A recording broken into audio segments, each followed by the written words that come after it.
What's up, everyone? Welcome back to the channel. Another weekend in the books, and we got ourselves some rewards to open right here. Big fat dose of eat. A super rare card. Love to see a super rare card coming into the gallery, and a couple of limiteds. Now, as always, pin comments. Probably one of the only comments. You'll see it right there. I'm going to put a timestamp so you can click forward to the rewards and see what we've got ourselves if you don't have time to stick around. For those who do have time to stick around, we're going to quickly, and again, I mean it quickly, go through the teams here. It was a bit of a disaster, and it's part of the reason I want to go through these quickly. We mismanaged our time, and don't want to get into it, but look, we just didn't have enough time to get all our shit done. And we didn't get out our academy lineups. We didn't get out 5 out of the 6 amateur drafts. We didn't get out 4 limited lineups, and we put in a bunch of DNPs because we didn't have time to check.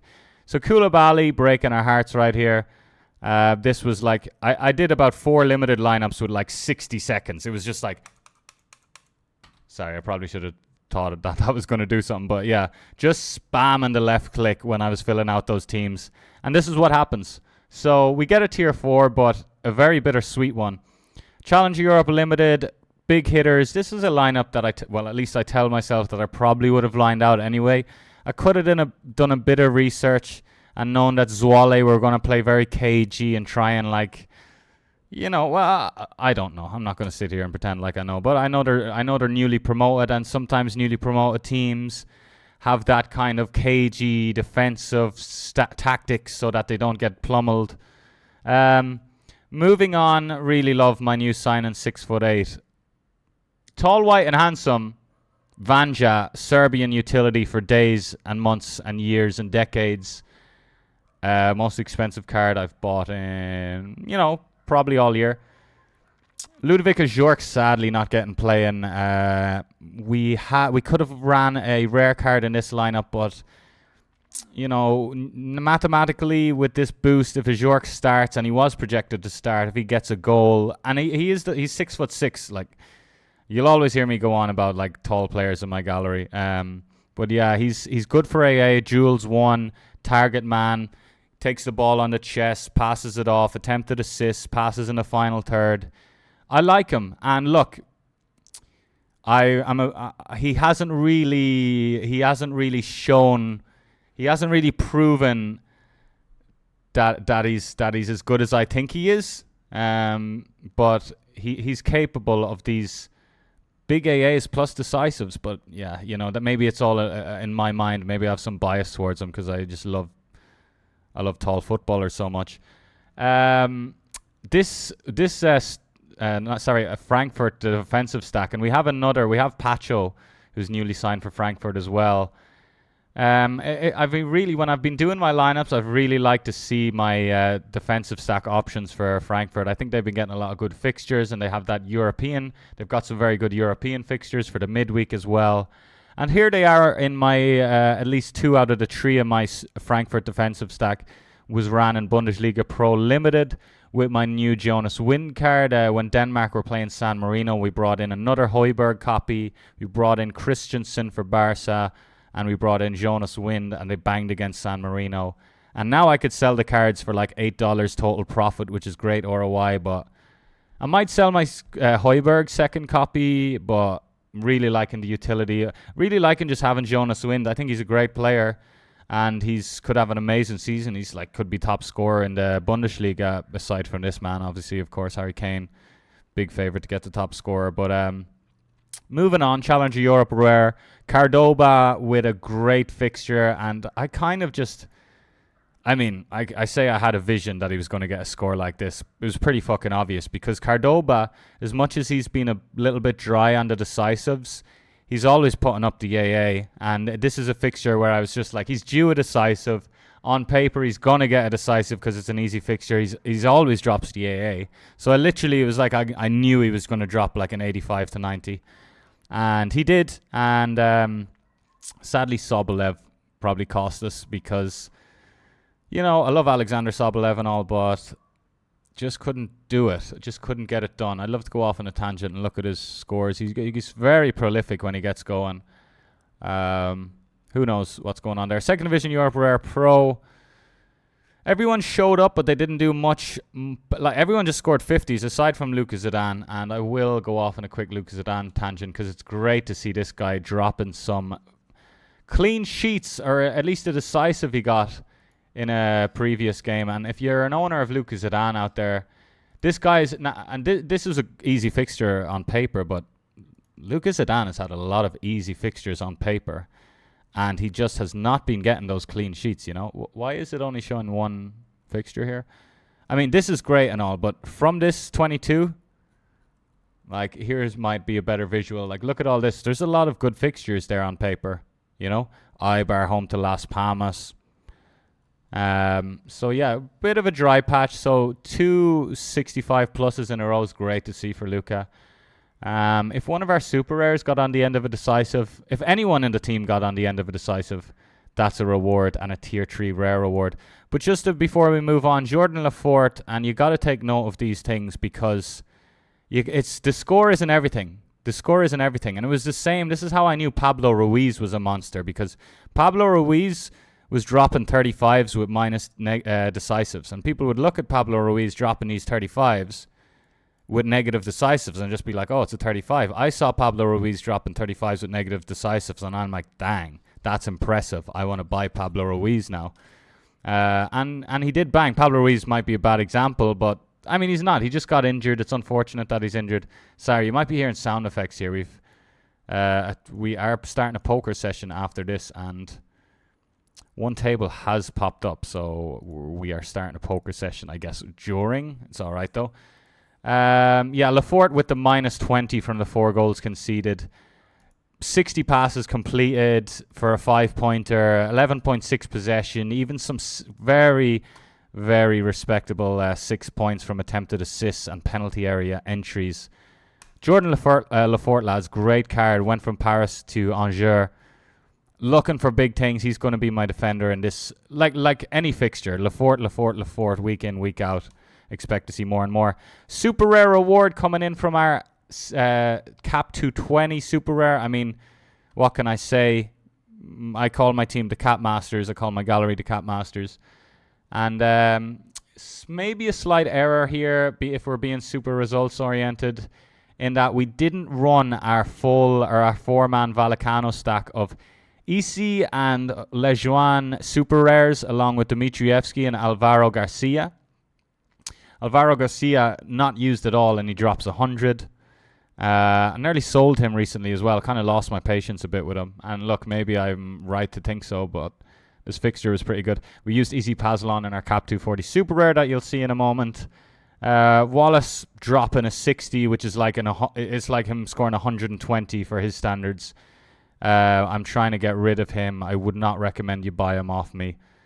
Unless you want to play unless they bring out some capped 180 Serie A special super rare modes, then this card might have some utility for you. But I know, and all jokes aside, like, this is, as you can see, he had an L15 of like, I mean, I don't even think it was that good, but high 40s, maybe it was 45, which was quite easy, outperformed away to Cagliari, I should say. EA Sports, the Pro 270 limiteds are tricky, and even though we were half a point away from Bundesliga, which is painful, I'm still just happy to be in the mix because I want to compete. And I went on a stretch last year where we just couldn't get even close to a tier 5 from these 270 limiteds. And it was just a waste of effort, time, and it was a waste of the limited cards I was putting into those lineups, because I was 4/5 of the way there, but I was just, and it's still, like, I'm not saying these lineups are any better, but we did bring Suso in this season, specifically for La Liga 270. We brought in Christensen for some Danish utility, specifically in that San Marino fixture, but with the 270 La Liga in mind, right? Same way when we brought in Jonas Wind for the Denmark San Marino fixture, we had this Pro 270 Bundesliga in mind. You know, I really want to compete in those lineups. They're really fun game modes, and I think they're pretty good game modes in terms of, like, holding value and making an ROI. Like, we always think, oh, I'd love to start again on Sorare. Imagine what I could do if we started again. But, have a pop, lads. Try and compete in some limited modes. Now, the market's volatile, but if you can just get some rewards, not overpay for players, not get players when they're peaking, get some nice alternate picks, have patience, 4 to 6 to 8 weeks of not getting rewards, and the rewards you're getting might be tier 4s or tier 5s. Grind it out. Maybe we've 6 amateur free-to-plays, on Sorare. Maybe you win a tier 2, tier 4 limited from that. Anyway, moving on. Really sad things in my Cap 270, limited and rare. We had the mighty Brazilian Elber captained in both 270 limiteds and rares. Now, Elber's probably my most picked captain in Cap 270 modes ever. And look, he's done wonders for us time and time again. And maybe it's down to us that we didn't have enough time. We didn't get out our lineups. We were super rushed. In the last 3 minutes and the last 100 seconds of the deadline, I was spam lining out limited teams. Can anyone relate to that? Probably not, because you're not fucking degenerates and you organize your time. But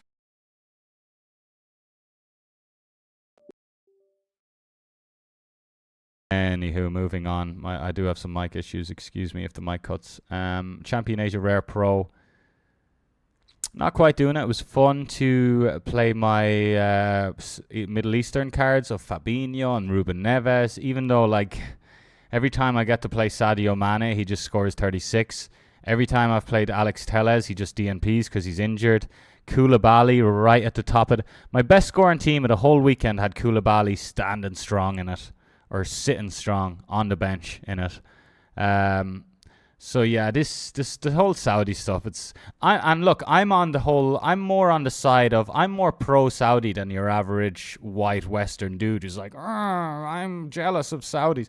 Look, man, I don't mean to offend anyone. I get that they are overdoing it and they are hurting the economy of football, but I've also just heard people say something that makes no sense. I'm like, that's exactly what the Premiership did. There's I think it's overdone a little bit. Like, we can't just be jealous and, like, probably the most vocal. Yeah, I don't want to get too political here. There's definitely look, there's a bunch of racism in the world, right? Like, when I'm back in England and, like, some of my, I know people who just give off a bit of a racist vibe. Like, people just are, when you're drinking with the lads or you're sitting watching a game, someone will just drop some racist comments and you're like, fucking hell, mate.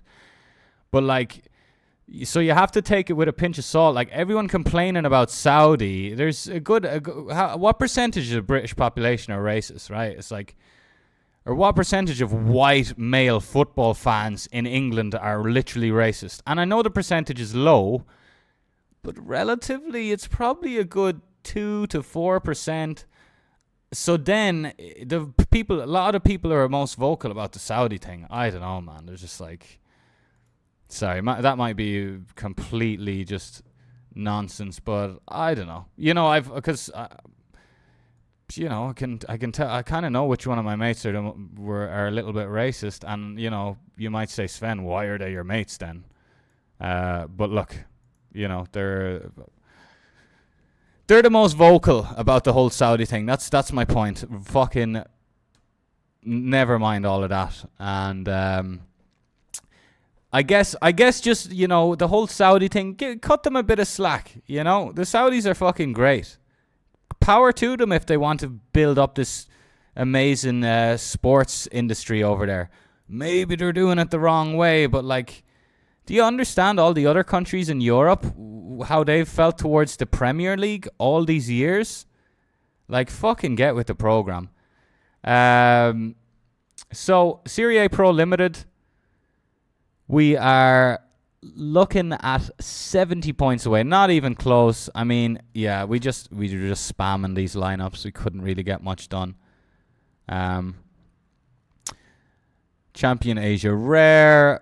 Uraib for what's it now? Al Sad.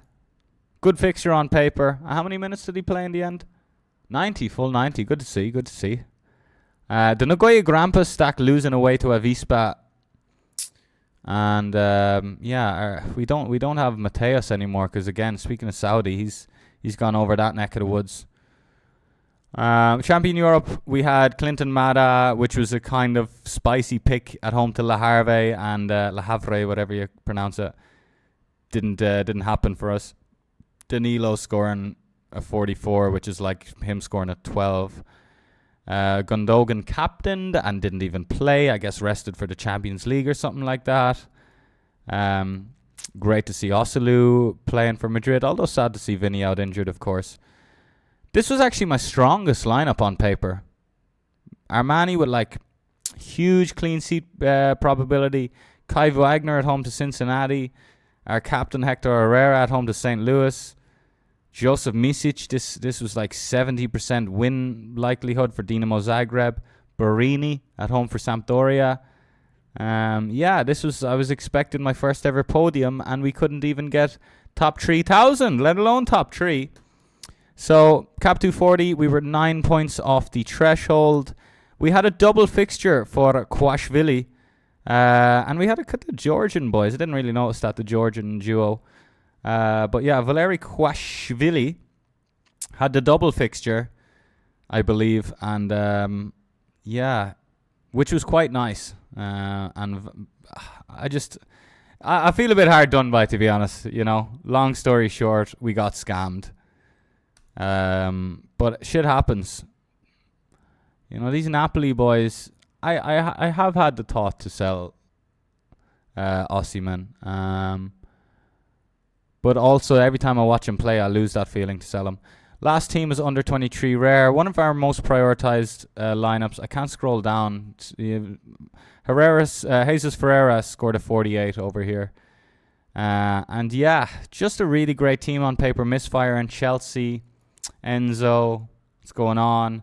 Manuel Pfeiffer. If you don't know this guy, this young Austrian stallion of a man, of a left back. He can hit the minus AAs, like he's a bit of a volatile scorer. Like, look at this. This is against Salzburg, to be fair, but 61 AA. Who needs a fucking decisive? Really, his decisive was a 4-point contribution. He was scoring a 96 without the decisive. So, Manuel Pfeiffer's cool. We won him as a reward. Let's see now. Our 42 of 100. Recently enough, 20th of August, so they're a month ago. And yeah, we've been running them in the home fixtures for Hartberg in our under 23 rare. Running Slanina instead of Georgi Mamardashvili, which has been a mistake in back-to-back weeks. I mean to say, like, we've been going with Slanina for some reason, even though he's playing for Eupen, and I don't use the word mistake much because it's all a bit subjective. It's rare where something's an actual mistake. But running Koulibaly without looking into it, because I didn't have time, that's a mistake. And I think choosing Slanina over Georgi Mamardashvili because of some feeling or kind of just trying to be a little different, thinking. But Slanina's got a lot of owners, I imagine, right? Anyway, let's open these rewards, shall we?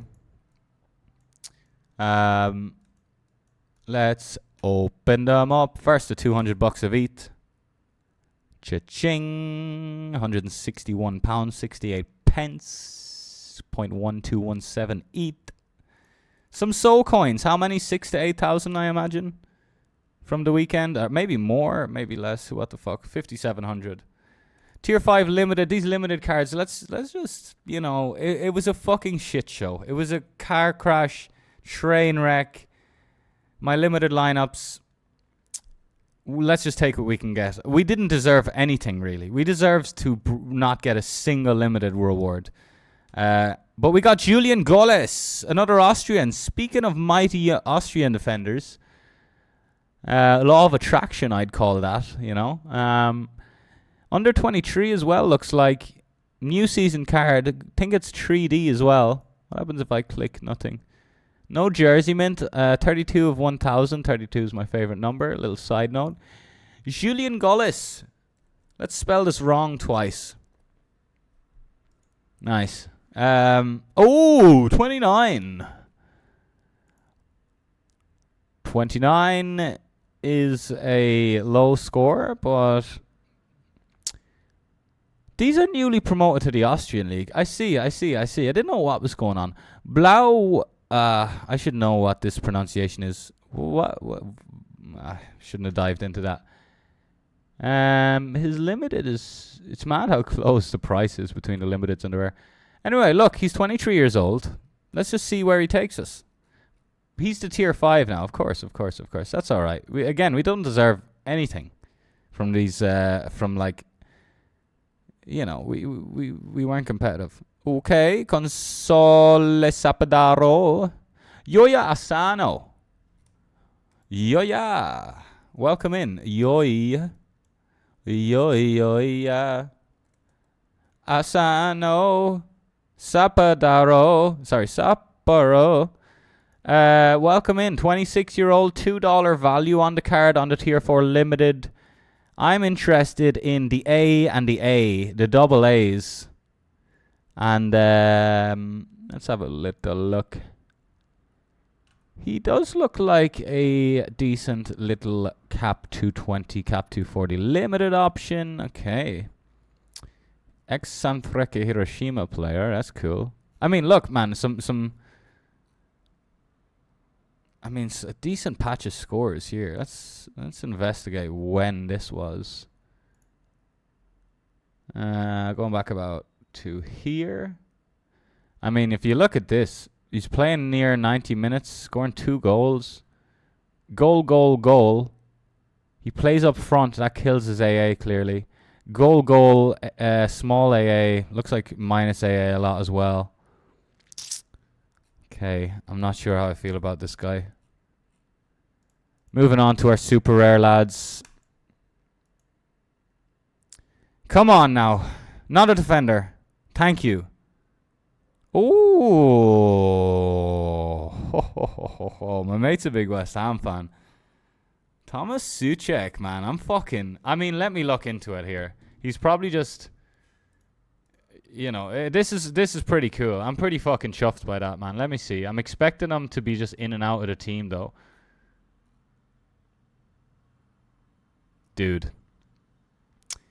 I'm so happy with this card, honestly. Like, you have to understand, it's very likely that I'm going to have not much use for my tier 4 super rare. I mean, we fuck all super rares, really. But to get a midfielder in the Prem who plays, who drops some decent scores, who drops decent AA, who's got international utility, that's a W. What do you think, lads?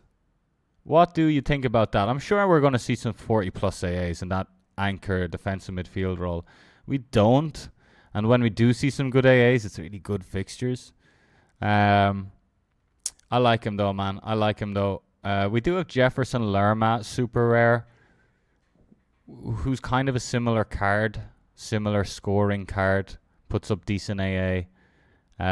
Probably plays around about this 80% of matches thing as well. I'll take it, though. I will take it, lads. Just to touch on something really quick, and it's how this current game week is going. Sorry. And I did put a tweet out about what went on. We were watching Atletico Madrid and Lazio, and Providel had already conceded. And our other two of our Cap 270 players, well, 3 including Providel, had played, and there was 2 good scores from Ake and Gundogan. Gundogan dropped an 89 with that 50% captain boost. Providel had conceded and was just set on scoring a 30, 35, 40. And I was just hoping Atletico would get a penalty, and then maybe Providel would get a chance to save it. And then Lazio get a corner. Or they get an attack in the last minute. And Providel's up. And I'm like, one fucking time. And obviously I'm not expecting them to even get close to the ball. But I'm just I just kind of crosses my mind. Obviously I see him running up. I'm like, he's in. And this Cap 270 rare is my most prioritized team in the midweek. And you're always going to sweat your most prioritized team. Especially when Ake and Gundogan have already dropped these scores. And I'm like, look, I'm not even taking it that seriously, but I'm like, oh, this is cool. He's actually getting up. Imagine he got an assist or fucking leaps like a salmon. Oosh. Man, one of the best moments of my, watching football since I was like a 5-year-old kid was right up there seeing Providel score a goal. And look, I have to thank Sorare for the experience, right? Like, I wouldn't have probably, if it wasn't for Sorare, I wouldn't have had that moment. So that was pretty cool. Now, hopefully Matoma's playing AEK Thursday night and or Friday early morning for me. And I'm really excited about the remaining lineup. You'll see it in my next upload how the Russell and Matoma have done, but we're in a pretty good place. We're in a pretty good place for at least a top 10 if we can just get some big scores. I mean, wait, we're 30 points off top 10, so there is a lot to play though. Like, it's only 40% complete leaderboards, but yeah, I think top 10 is the best we could really hope for, and we need a lot to happen for top 10, but man, I'd take top 10. Anyway, that's what's been going on with the club. I'll chat to you in the next one. I'll try and cut out on the political rants. I have no place to start talking about stuff. Like, it's just my general feeling, and sometimes maybe I should keep things to myself. Anyway, much love, everyone. Look after yourselves. Look after each other. Let's get some podiums. Peace.